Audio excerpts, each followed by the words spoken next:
رمضان شریف آ رہے ہیں، لیکن ڈرنے کی بات نہیں ہے۔ ایک گاؤں میں ایک مولوی صاحب نے کہا سب روزہ رکھنا، رمضان شریف آنے والے ہیں۔ گاؤں والے بیوقوف تھے، دیہاتی ہوش، جنگلی، پوچھا کدھر سے آتے ہیں رمضان شریف؟ دن بھر پیٹ میرا بھوک سے مروں گا۔ کہا رمضان شریف بھوک سے مرو گے نہیں، گھبراؤ مت، رمضان شریف مغرب کی طرف سے آتے ہیں 29 کو یا 30 کو۔ تو 29 کو لاٹھی لے کے پہنچ گئے۔ کہا کیسے آنے دوں گا اپنے گاؤں میں، رمضان شریف کو آنے ہی نہیں دیں گے، نہ رمضان آئے گا نہ روزہ فرض ہوگا۔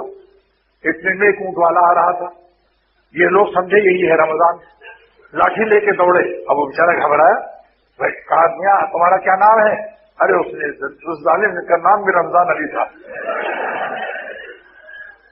اس نے کہا میرا نام رمضان علی ہے۔ ہم بس پکڑو مارو ان کو۔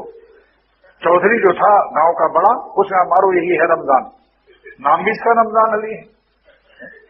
وہ بیچارہ بھاگا کہ کہاں سے مصیبت میں ہم پھنستے ہیں۔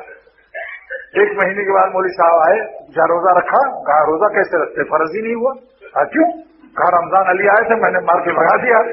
خدا ایسی حماقت سے، ارے اللہ کی دوستی کا پیغام ہے اس کے اندر، شکر ادا کرو، چاند کو دیکھو خوش ہو جاؤ۔